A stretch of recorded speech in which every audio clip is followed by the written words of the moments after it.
দ্রুত কোড করতে আমাদের সকলেরই ইচ্ছা হয়। যখন কোনো সিনিয়র ডেভেলপার দ্রুত কোড করতে থাকেন তখন আমাদের মনে হয় হায় আমরা যদি এভাবে দ্রুত কোড করতে পারতাম। তো এই দ্রুত কোড করার জন্য আমাদের কয়েকটি বিষয় জানা জরুরি। তো চলুন আমরা কিছু ব্যাপারে একটু আলোচনা করি। তো এখন থেকে প্রায় 7-8 বছর পূর্বে ডেভেলপারগণ এই নোটপ্যাড প্লাস প্লাস যে এডিটরটি আছে এটি ইউজ করতেন এবং এই এডিটরের সাথে জেন কোডিং বলে একটা প্লাগইন ছিল। এই প্লাগইনটা কিন্তু এই নোটপ্যাড প্লাস প্লাস কোড এডিটরের সাথে অ্যাটাচ করে তারপর দ্রুত কোড করতেন। বাট এখনকার সময় এমেট বলে একটা এক্সটেনশন চলে আসছে। অধিকাংশ কোড এডিটরের ভেতরে এই এমেট এক্সটেনশন ডিফল্টভাবে ইনক্লুড করা থাকে। তো আমাদের এখন জানা জরুরি যে এই এমেট এক্সটেনশনকে কিভাবে সুন্দর করে ব্যবহার করা যায়। তো চলুন আমরা আমাদের কম্পিউটার থেকে একটি কোড এডিটর ওপেন করি। এটা হচ্ছে visual studio code editor. Awesome একটি এডিটর, এর ভেতরে প্রচুর ফিচার রয়েছে এবং অনেক এক্সটেনশন রয়েছে। তো ডিফল্টভাবে এই কোড এডিটরের ভেতরে এমেট এক্সটেনশন ইনক্লুড করা থাকে। তো আমাদের যদি কাস্টমাইজ করার প্রয়োজন হয় তাহলে আমরা এই যে ফাইল থেকে প্রিফারেন্স থেকে সেটিংসে এসে এখানে যদি আমরা সার্চ করি এমেট, তাহলে এমেট সম্পর্কিত যে সেটিংসগুলো আছে সেগুলো এখানে চলে আসবে। আর এমেটের একটা ডকুমেন্টেশন আছে। আমরা যদি এই এমেটের এখানে এসে ক্লিক করি তাহলে এখানে একটা লিঙ্ক দেখতে পাচ্ছি। এই লিঙ্কে ক্লিক করলে আমাদের ডকুমেন্টেশন ওপেন হয়ে যাবে। তো আমরা এখন কিছু কোড দেখে আসি। তো আমরা সবাই জানি যে HTML ক্লোন লিখে 5 লিখে ট্যাব প্রেস করলে যে বেসিক যে কোড আছে সেটি জেনারেট হয়ে যায়। এরপর ট্যাব প্রেস করলে এক স্টেপ করে নিচে আসে। আমরা যদি টাইটেল চেঞ্জ করতে চাই ব্যাক স্পেস দিয়ে মুছে দিয়ে এখানে কিন্তু আমরা একটা টেক্সট লিখে দিতে পারি। ওকে, তো আমরা এখানে এমেট লিখে দিচ্ছি। এরপর আবার ট্যাব প্রেস করলে বডির ভেতরে চলে আসছে। তো এখন আমরা যদি যে কোনো একটা ট্যাগ লিখতে চাই এখানে শুধু ট্যাগ নেম লিখে যদি আমরা ট্যাব প্রেস করি তাহলে ট্যাগ লেখা হয়ে যায়। ওকে, তারপর আমরা যদি আবার চাই যে এইটা ট্যাগ লেখার পরে তারপরে এর ভেতরে অ্যাট এ টাইম কোনো একটা টেক্সট চলে আসবে, তাহলে আমরা এখানে সেকেন্ড ব্র্যাকেট দিয়ে আমাদের প্রয়োজনীয় যে টেক্সটটি আছে সেই টেক্সটটি আমরা এখানে লিখে দিতে পারি।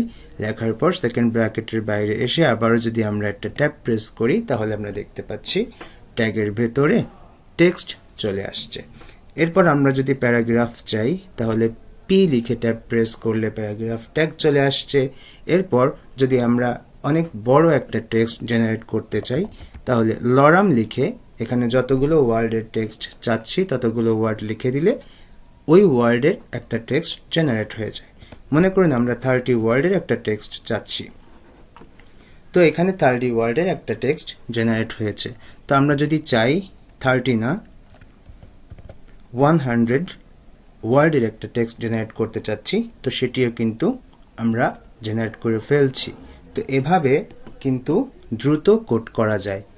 একটা ট্যাগের মধ্যে আর একটি ট্যাগ কীভাবে জেনারেট করতে হয় সেটি দেখব। তো চলুন আমরা হেডার ট্যাগের মধ্যে আমরা নেভিগেশন ট্যাগটা নিতে চাচ্ছি। তো হেডার ট্যাগ গ্রেটার দ্যান চিহ্ন তারপর নেভিগেশন ট্যাগ আমরা এখানে লিখছি। লেখার পর ট্যাব প্রেস করলে দেখতে পাচ্ছি হেডার ট্যাগের মধ্যে নেভিগেশন ট্যাগ চলে আসছে। তো এরপর আমরা যদি চাই যে আরও কিছু ট্যাগ চলে আসুক ভেতরে, তো সেই ক্ষেত্রে আমরা নেভিগেশনের পরে ইউএল এর পরে এলআই ট্যাগের পর এই পর্যন্ত এসে যদি আমরা ট্যাব প্রেস করি তাহলে আমরা দেখতে পাচ্ছি যে হেডার ট্যাগ, তার ভিতরে নেভিগেশন ট্যাগ, তার ভিতরে ইউএল, তারপর এলআই, তারপর এভাবে জেনারেট হয়েছে। তো আমরা চাইলে এখানে কিন্তু অনেকগুলো এলআই জেনারেট করতে পারি। যেমন আমরা এখানে যতগুলো এলআই ট্যাগ চাচ্ছি ততগুলো কিন্তু আমরা এখানে নিতে পারি। যেমন আমি এখানে স্টার দিচ্ছি একের অধিক এলআই ট্যাগ জেনারেট করার জন্য। তো আমি চাচ্ছি এখানে 60টি এলআই ট্যাগ চলে আসুক, তারপর আমাদের আবার ট্যাগ আসুক। তো এটি আমি আবারও সামনে ভিডিওতে দেখাবো। তো এই ভিডিওতে আমি এই পর্যন্ত রাখছি, রাখার পর ট্যাব প্রেস করছি। খেয়াল করুন এখানে 60টা এলআই জেনারেট হয়েছে। এরপর আমরা যদি চাই যে এই ট্যাগের ভেতরে হোম, তারপর ব্লগ, তারপর সার্ভিস এভাবে কিন্তু জেনারেট করতে পারি। তো এটা আমাদের রিয়েল লাইফে অনেক প্রয়োজন হয়। এভাবে কিন্তু আমরা কোড করতে পারি দ্রুত কাজ করার জন্য। HTML এ মার্কআপ করার সময় আমাদের প্রচুর আইডি এবং ক্লাস ব্যবহার করতে হয়। তো এই এমেট এক্সটেনশন ইউজ করে খুব সংক্ষেপে আইডি এবং ক্লাস জেনারেট করা যায়। তো আমরা জেনারেট করব ক্লাস যে কোনো একটা ট্যাগের মধ্যে। তো মনে করুন আমরা nav ট্যাগের ভেতরে আমরা একটা মেনু ক্লাস নিতে যাচ্ছি। তাহলে প্রথমে আমাদের ট্যাগ লিখতে হবে, তারপর একটা ডট দিয়ে তারপর ক্লাস নেম লিখতে হবে। তো এভাবে লিখে তারপর যদি আমরা ট্যাব প্রেস করি তাহলে আমরা দেখতে পাবো যে আমাদের এই ট্যাগের মধ্যে একটা ক্লাস অ্যাট্রিবিউট ইনসার্ট হয়ে যাচ্ছে। তারপর যদি আমরা চাই যে আমাদের হেডার ট্যাগের মধ্যে একটা ক্লাস জেনারেট হবে, তো এই যে ডট আমরা দিয়েছি, ডট মানে হচ্ছে একটা ক্লাস জেনারেট করা। তো ক্লাসের নাম কি হবে, শুধুমাত্র এখানে নামটা লিখে দিতে হবে। তো আমরা এখানে লিখে দিচ্ছি যে হেডার এরিয়া। এভাবে আমরা একটা ক্লাস নেম দিয়ে দিচ্ছি। দেওয়ার পর ট্যাব প্রেস করলে দেখতে পাচ্ছি যে হেডার ট্যাগের সাথে আমাদের হেডার এরিয়া নামে একটা ক্লাস জেনারেট হয়েছে। তো এভাবে একটা ট্যাগের সাথে একটা ক্লাস জেনারেট করা যায়। তো এরপর যদি আমরা চাই যে আমরা আইডি জেনারেট করব, তো সেটাও পসিবল। তো আমরা এখানে প্রথমে আমাদের ট্যাগ নেম লিখছি, তারপর যেহেতু আইডি জেনারেট করতে চাচ্ছি তাই আমাদের এখানে হ্যাশ দিতে হবে। তারপর আইডির যে নামটা আমরা দিতে চাচ্ছি সেটা এখানে দিয়ে দিলেই আমাদের কিন্তু একটা ট্যাগের মধ্যে একটা আইডি জেনারেট হয়ে যাবে।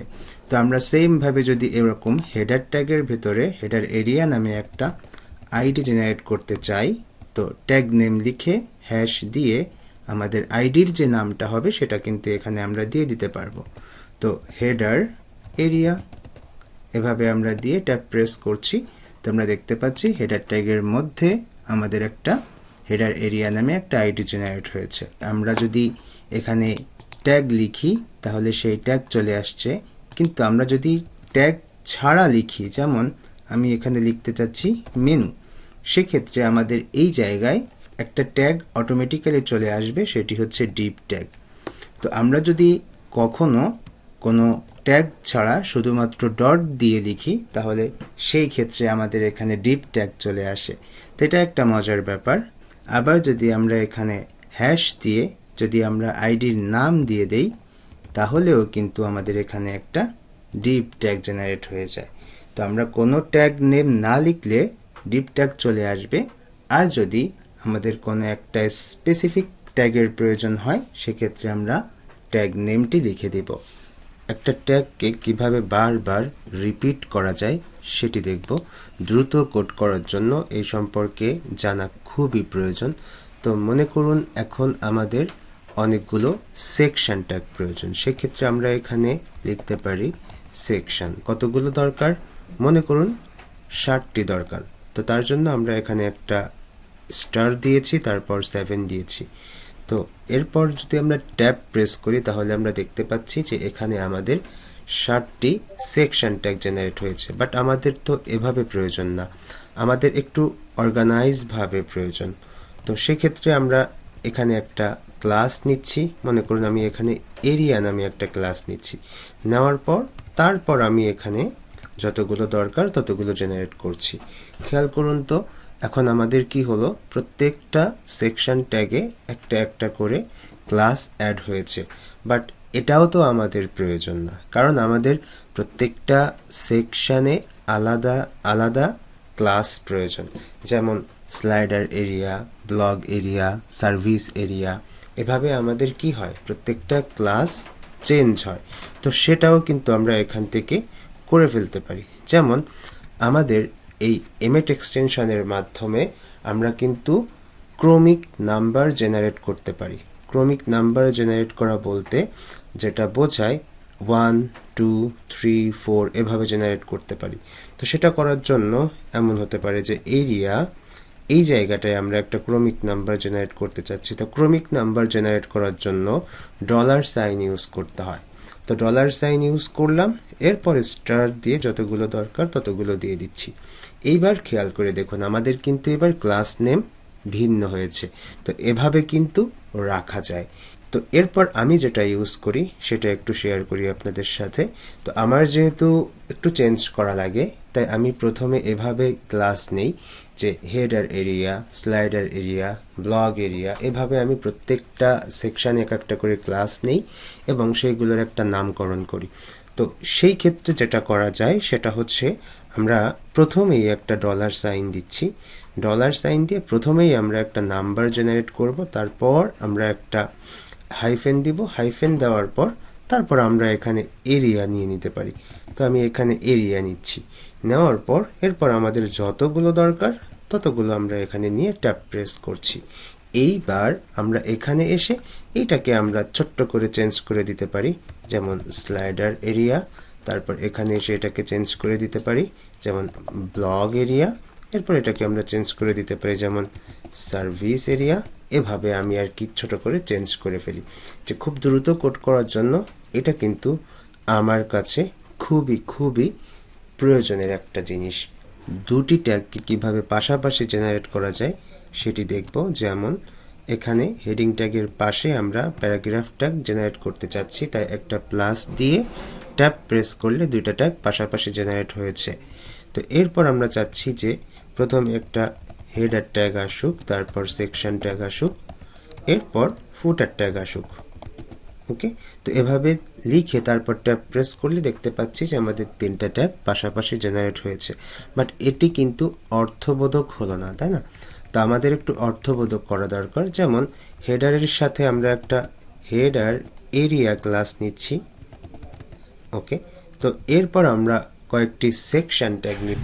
তো তার জন্য সেকশন ট্যাগ নিচ্ছি, সেকশন ট্যাগ নিলাম, নেওয়ার পর এখানে আমাদের ক্লাস নিতে হবে, তার জন্য ডট দিচ্ছি। এরপর গত পর্বে আমরা যেমন দেখেছি যে এইখানে আমরা ক্রমিক নাম্বার জেনারেট করছি, তো সেটাই আমি এখানে অ্যাপ্লাই করছি। ওকে, তো তার জন্য আমি এখানে একটা ডলার সাইন নিচ্ছি, তারপর হাইফেন দিয়ে আমি এই জায়গায় এরিয়া লিখছি। নেওয়ার পর এরপর পরবর্তী যে আমাদের ট্যাগ আছে সেই ট্যাগটা আমরা এখানে নিয়ে নিব। তো সেটার জন্য আমরা যেটা করতে পারি যে এখন তো আমাদের ফুটার এরিয়া লাগবে, তো তার জন্য প্রথমে ফুটার ট্যাগ, তারপর ফুটার এরিয়া। এই তো এইটুকু লেখার পর তারপর যদি আমরা ট্যাব প্রেস করি তাহলে কিন্তু এটা আমাদের অর্থবোধক হবে। তো আমি এখন এটা জেনারেট করছি, কিন্তু আপনারা যখন বারবার এটি করবেন তখন দেখবেন যে এটা অটোমেটিক্যালি আপনাদের তাড়াতাড়ি চলে আসছে। ওকে, কিন্তু এক্ষেত্রে আমাদের এখানে সেকশন লাগবে অনেকগুলো। তো আমি এর পরবর্তী আবার দেখাচ্ছি আপনাদের। তো আমি এখানে ট্যাব প্রেস করছি, দেখছি যে এতগুলো আসছে। বাট আমার এই মাঝখানে সেকশন দরকার অনেকগুলো, মনে করুন 8টা 9টা সেকশন দরকার। তো সেক্ষেত্রে আমি আবার এটাকে একটু ব্যাকে নিয়ে যাচ্ছি। ব্যাকে নিয়ে যাওয়ার পর তারপর এই জায়গায় এসে আমি এখানে একটা এডিট করব। যেমন এরিয়া দরকার আমার অনেকগুলো। ওকে, তো তার জন্য আমি কোথায় নাম্বারিং করতে পারি? তার জন্য আমি আমার ক্লাস নেমের পরে নাম্বারিং করতে পারি। যেমন আমি এখানে 8টি সেকশন চাচ্ছি, এরপর আমি প্লাস দিয়ে তারপর ফুটার শুরু করে দিতে পারি। ফুটার, ফুটার এরিয়া। এইবার ট্যাব প্রেস করলে দেখতে পাচ্ছি আমাদের এখানে অনেকগুলো জেনারেট হয়েছে। এবার আমি এক একটা করে এখানে চেঞ্জ করতে পারি। যেমন আমি প্রথমটা চাচ্ছি যে এখানে আমাদের স্লাইডার হোক, তারপরেরটা ব্লগ হোক, এরপরেরটা টিম সেকশন হোক, তারপরেরটা সার্ভিস সেকশন হোক।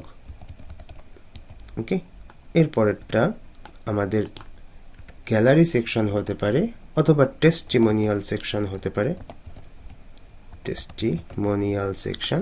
এরপরেরটা এখানে হতে পারে হচ্ছে পোর্টফোলিও সেকশন। এরপরেরটা এখানে হতে পারে ইভেন্ট সেকশন। তারপরেরটা হতে পারে হচ্ছে অ্যাবাউট সেকশন। ওকে, তো এই যে একটা ব্যাপার, এই ব্যাপারটা কিন্তু আপনারা তাড়াতাড়ি করে ফেলতে পারেন, কারণ সামনে যখন বড় একটা ডিজাইন থাকে তখন ডিজাইনটা দেখে আমরা বুঝতে পারি যে প্রথমে আমাদের একটা হেডার এরিয়া আছে, তারপর আমাদের একটা ফুটার এরিয়া আছে, মাঝখানে যে সেকশনগুলো আছে সেই সেকশনগুলো একবার অ্যাট এ গ্ল্যান্স দেখে তারপর আপনি দ্রুত এভাবে কোডটি করে ফেলতে পারেন। ওকে, তো এই পর্ব এই পর্যন্তই। আগামী পর্বে আবার দেখা হচ্ছে।